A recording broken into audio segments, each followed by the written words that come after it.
Firstly, thanks and welcome to this afternoon's session. As I've been introduced, my name is Gema, Hatton, and I'm Deputy Editor of Racecar Engineering magazine. I have a background in engineering and have also had trackside experience in F1, BTCC and GT, so I know a little bit about that side of things as well. If you're familiar with the magazine, Racecar Engineering, we focus on the engineering behind motorsport, but we're written by engineers as well, and that's right through from grassroots right through to Formula One. So, with this session being supported by Racecar Engineering magazine, we thought what better way to pass the time than actually get a bit of insight into what it's like to be a race engineer. So I'd like to introduce Chaz Cleland, who is a freelance race engineer, and it's a bit of a mouthful, but currently he works in BTCC for AMD tuning, Lamborghini Super Trofeo and GT4 with Leipert Motorsport, ELMS with 360 Racing, and GT4 with Seasley Motorsport. So that's a lot of experience and a lot of different trackside categories. So first of all, could you just go into, what is a race engineer? What's that role? And then sort of your tasks during a race weekend.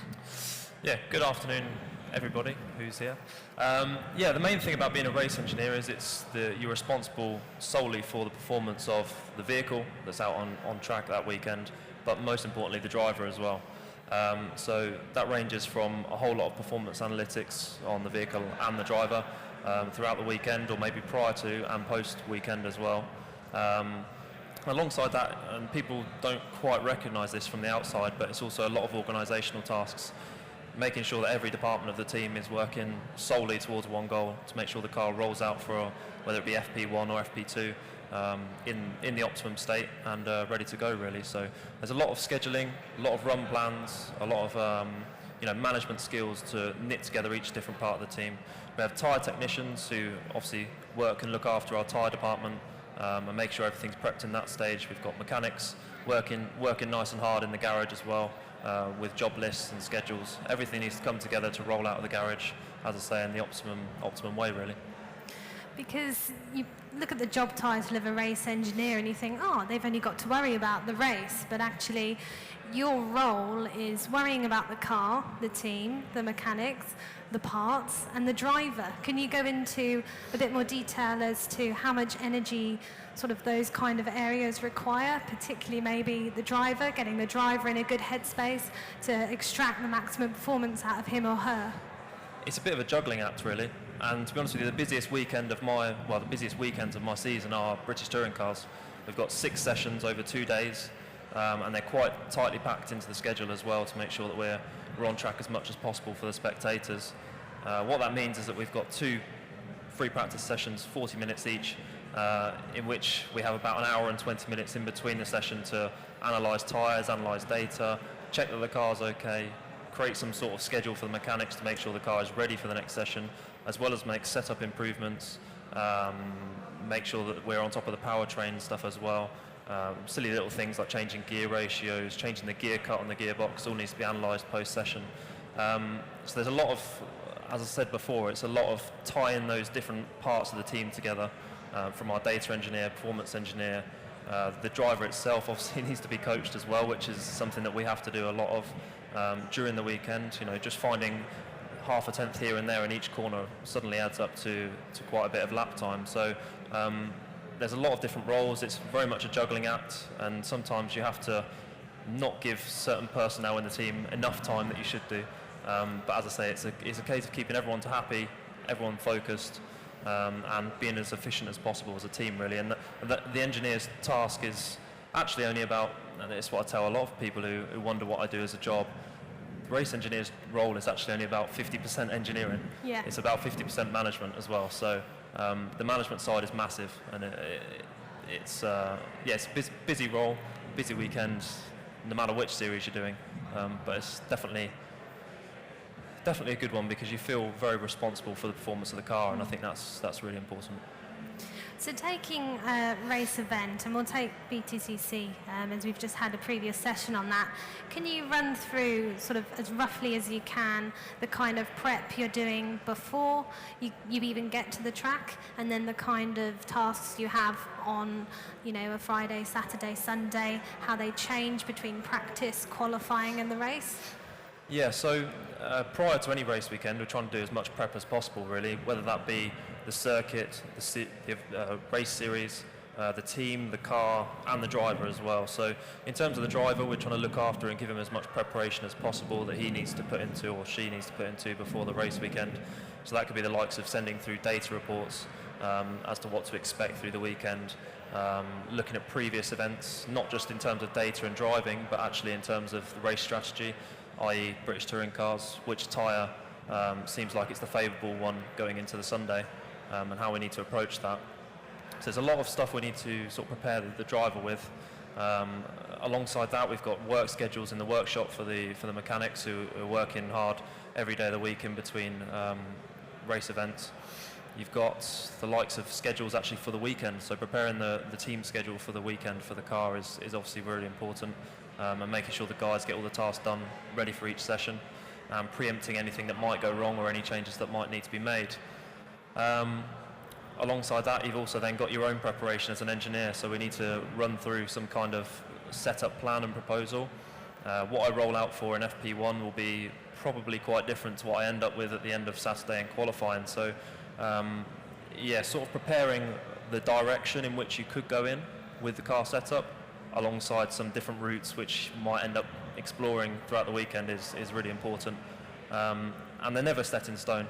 So my run plan, which I create before the weekend for FP1, after 2 laps in FP1, we might have a sprinkle of rain and I might as well rip up my entire Saturday plan because it all changes on the spot there and then. So for me, the main important thing is to plan as much as possible, give everyone some sort of idea as to which direction we're going in throughout the weekend, and then just sort of take the variations from there, really. And that's the same whether it's British touring cars, Blancpain Asia, some of the 24-hour races I've done this year, or whatever. It's the same sort of methodology that we approach each race with, really. And obviously, once you've done a practice session, you've got some data, you've got a data engineer who's analysing that and feeding you information, you've got feedback from the driver, you've got feedback potentially from the mechanics on parts and all that kind of stuff. So you want to make a change, a setup change. Can you talk about what the next steps are, who you have to speak to? Do you discuss that with the driver, just so that everyone's on the same page? So now, with cost cutting in the majority of motorsport now, apart from in sort of GT3 where we can get some telemetry, British touring cars, I'll use them as an example, we don't get any live data. So as soon as we finish the session, the data can be downloaded. But up until that point, I'm pretty much relying on the driver feedback. Now, obviously, the driver feedback can be influencing some of the issues with the car, so it's important not to dive straight onto that. You've got the 2 different feeds of information which are coming in. You've got the chassis and the data side of things, with the video, obviously, as a bit of a backup. But then you've also got enough trust from the driver that you've got to make some sort of change in their direction as well to make them comfortable. So yeah, you've got those 2 sort of streams of information coming in. You need to marry them together in the truck post-session as quickly as possible, and then kind of try and start the ball rolling with setup changes for the next session. So normally, 3 or 4 minutes after the session, I'll have a quick debrief in the garage with the driver, and bring the number 1 mechanic in just to try and try and brief him on the changes that might be, or the avenue we might be pursuing. So therefore, they can start in that first 10-15 minutes getting the car completely set down and ready for setup changes, or maybe start actually making a few changes in that direction, and ultimately being ready for the final decision, which can come in an ideal scenario just 15 minutes after the session, and sometimes it comes a little bit after because we've got so many decisions to make in between. And the same goes for deciding on tyre strategy, really. In an FP session, we might have only used 1 set of tyres, for example, or maybe we've used more than our planned allocation in free practice. So that can also change on the fly, and that needs to be updated for our tyre technicians to make sure that everything's ready, pressured correctly, and ready to go for the next session. So you've got a driver in the car who's feeling very much the physical behaviour of the car. You're an engineer, you're looking at squiggly lines, data. Can you talk about the kind of sort of techniques that you use to try and educate the driver on how to translate that physical feeling in the car to information that you can then, interpret with the data, and at the output is that setup change? Yeah, we try and keep it as simple as possible, really, as engineers. I think the worst thing is when you actually get a driver who wants to engineer the car effectively through his feedback, if that makes sense. So he's advising that you make certain changes, and actually that normally leads you to going in the wrong direction, and then you'll quickly do a 180 degrees and come back in the same direction, because ultimately what the driver feels is what, as an engineer, you should be taking in. So if they're starting to feel, when I ask a driver, I'm very crucial in saying, tell me what you feel, and what you feel would make you go faster. So if that means they need more confidence in the rear end of the car to enable them to trail 2 or 3 kilometers per hour more through the high-speed stuff, that's exactly what feedback I need to have from the driver. Because ultimately I've got 5, 6, 7 different tools in terms of car setup, which I can evaluate which change to make. A few of those changes I'll know, okay, if I do this, then this is going to also affect this part of the corner over at turn 3, for example. And you're trying to balance off. It's always a compromise. And the car setup is never perfect. It's always a compromise between many different factors, many different parts of the circuit, and the length of the race as well. It might be good on lap 2 and 3, but it might not be good on lap 12 and 13. And especially if you're doing endurance racing, 24 hours, you might be trying to double stint tyres, for example. You've got about 75 kilos of fuel at the start of the stint. You've got 1 or 2 kilos of fuel at the end of the stint. So again, endurance racing is a massive compromise, and sometimes, we have to warn the drivers that when you get in lap 1, it might not feel perfect. Lap 20 in your stint, it might not feel perfect, and lap 40 in your stint, it's probably not going to feel perfect. But the sort of compromise in between is going to be the fastest way to be. Coming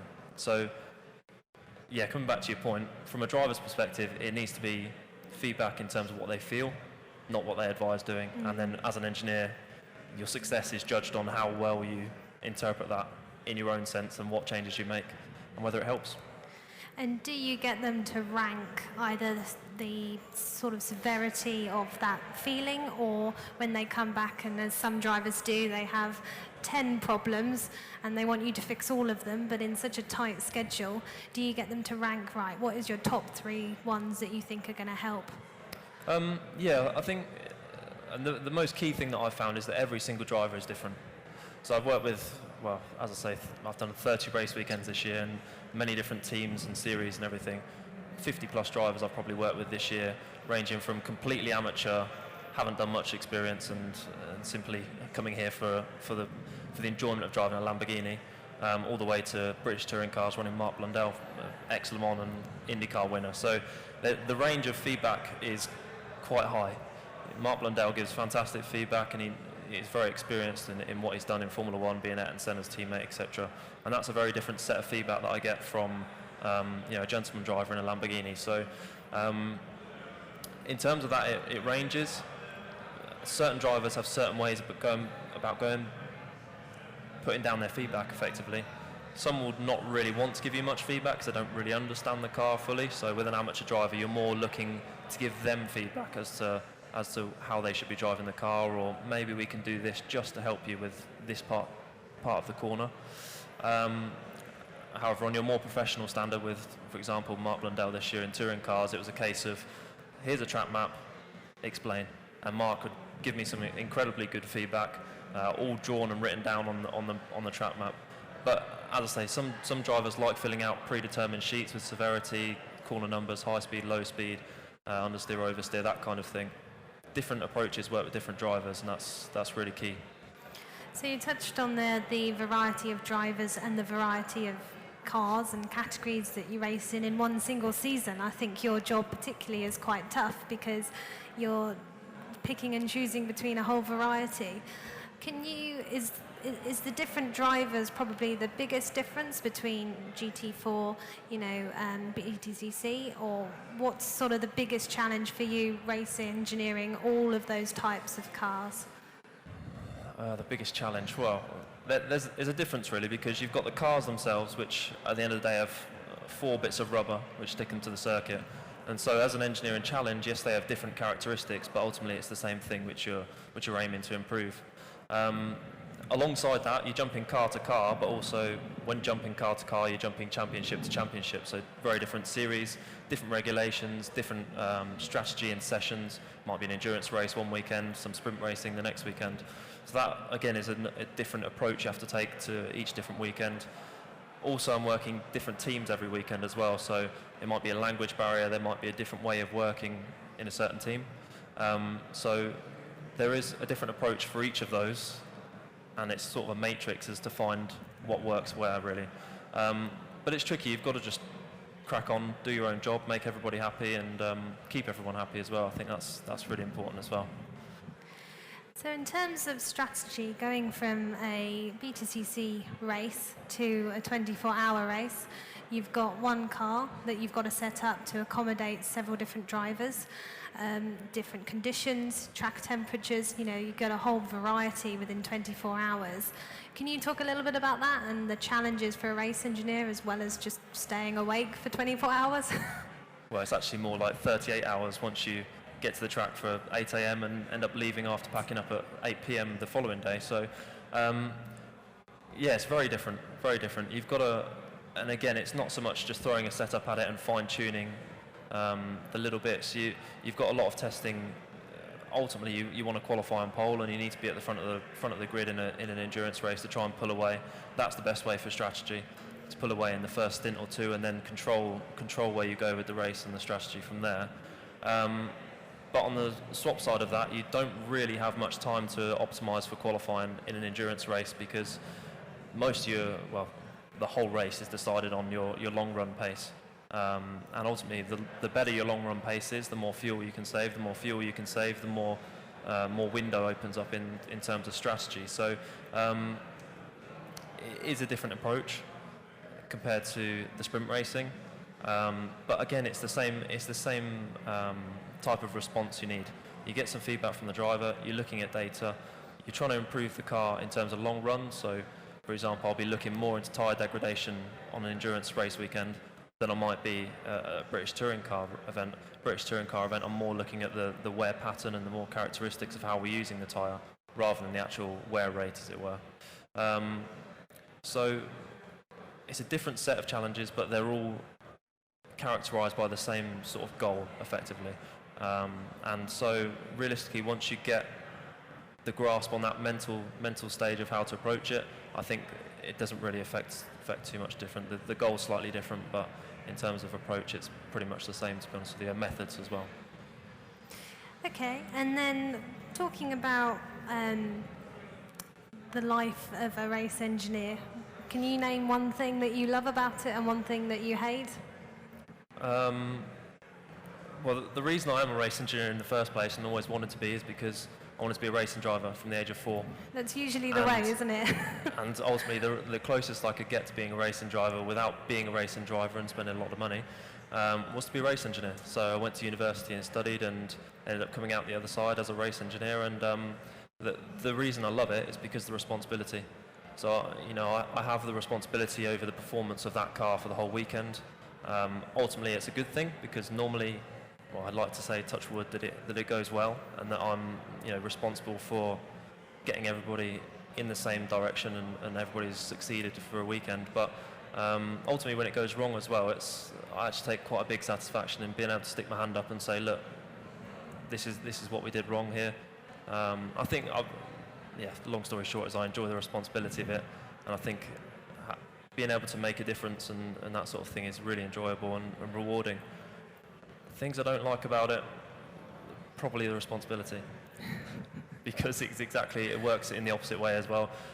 You might make a wrong decision here, now, and every time, but you might make a wrong decision in the tyre choice, for example.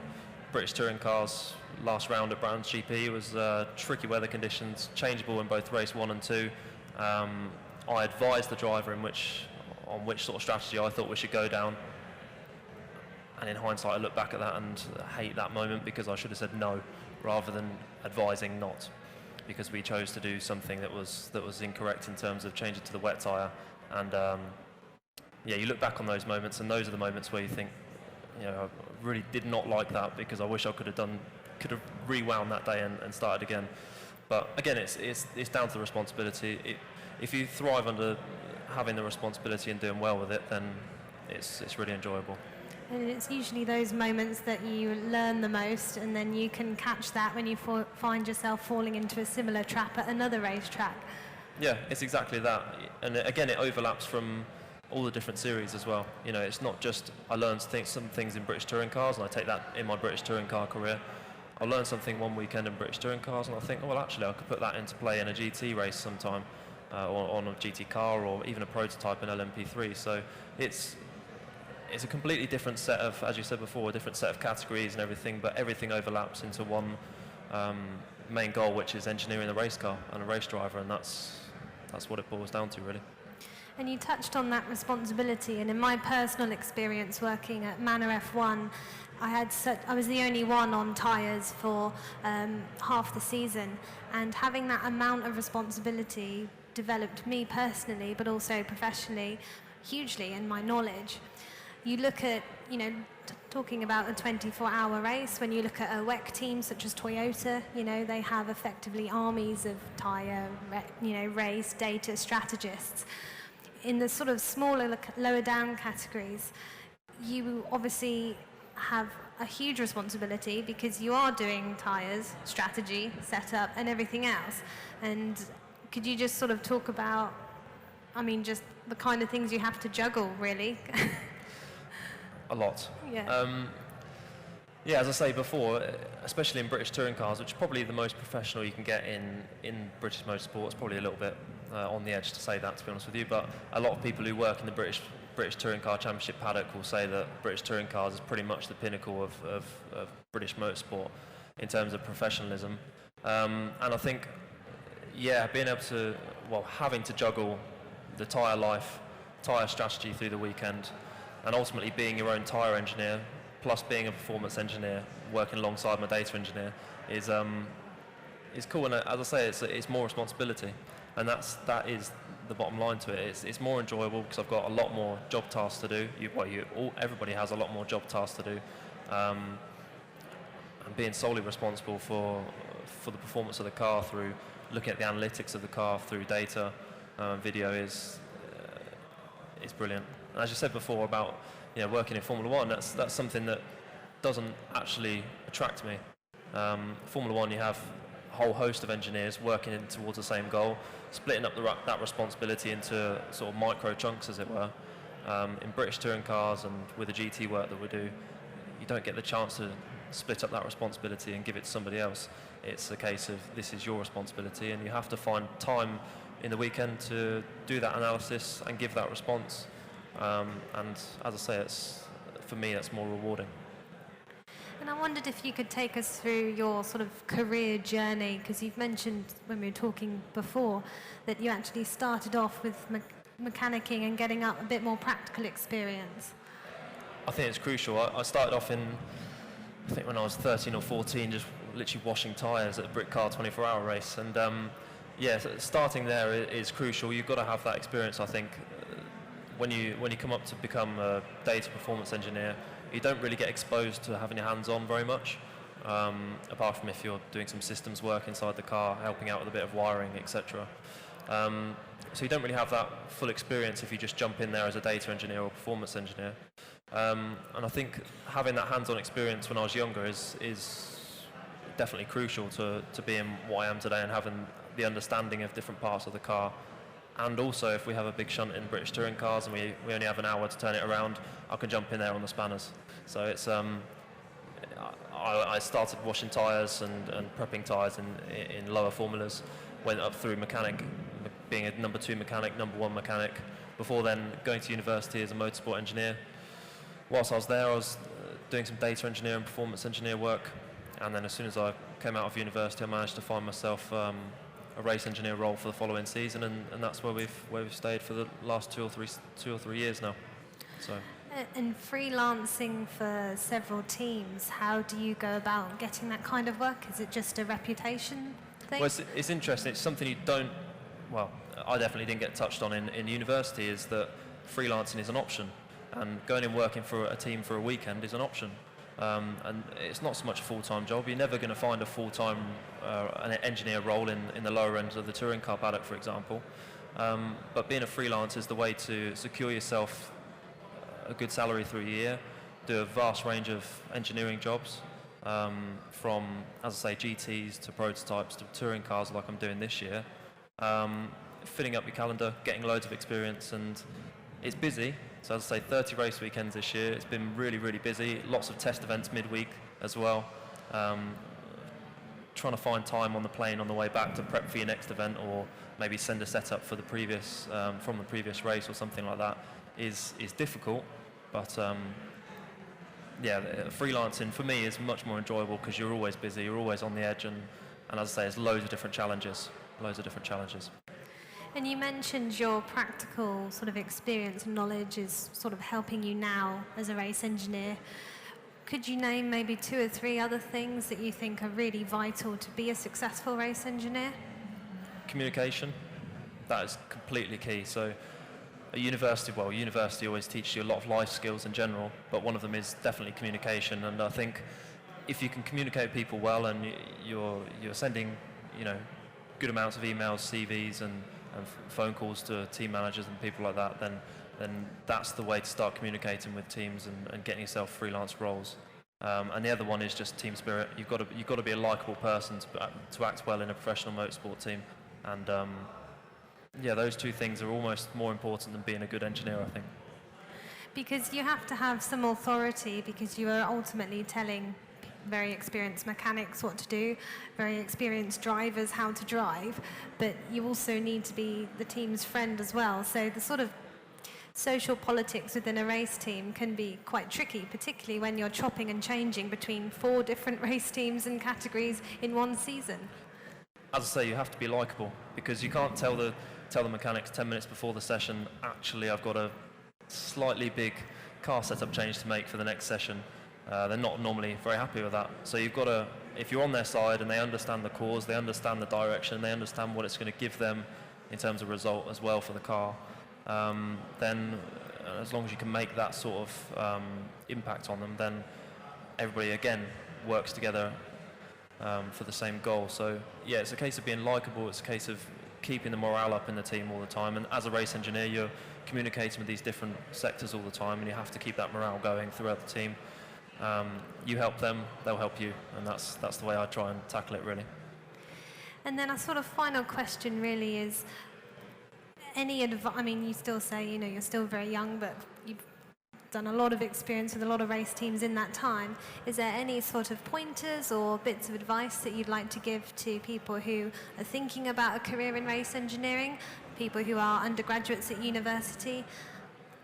Work hard, get the experience if you can at any level, so hands-on as well. As I say, the hands-on experience is really crucial and key to expanding yourself as an engineer and being able to interact with different parts of the team. So I think 100% whilst you're at university, you need to be working trackside, whether it's on the spanners with a Formula Ford team or cleaning wheels on a British touring car weekend. That is 100% crucial. It's good for your CV as well. Your CV is absolutely crucial to getting your first 2 or 3 jobs in the industry. I think from there, your reputation takes hold. So if you can get yourself a foot on the ladder, as it were, with getting yourself some working for free and getting yourself some bits on the CV, then I think that's the way you start to really expand as an engineer. And from there, it sort of almost snowballs, a snowball effect, and you'll find yourself finding your feet pretty quickly. And how can you go about promoting, because you do need to sell yourself in this world a little bit, particularly when you are in motorsport. It's a very competitive environment. How do you promote yourself on sort of social media, on LinkedIn? Do you have your own website? In terms of being freelance particularly, you've got to have a business brain on as well, because you need work coming in. Make sure you've got business cards made once you start. I think that's a good key, because it's always a bit of an icebreaker to, instead of, can I add your phone and what's your phone number, it's better to have a business card for sure. That's one of the absolutely crucial things, I would say. And even now when we're meeting young engineers, data engineers for the next season, and to not have a business card is one of those crucial things which I like to see. So be ready to give your details out. Be ready with business cards. Promote yourself on LinkedIn. Have your own sort of stage, as it were, on LinkedIn. I think LinkedIn's a great platform for that. And be professional. That's the main thing. Be professional. Okay, well, I think that's it. Thank you very much for your time. Hopefully you've benefited from a bit of insight there. So thank you very much. Thank you.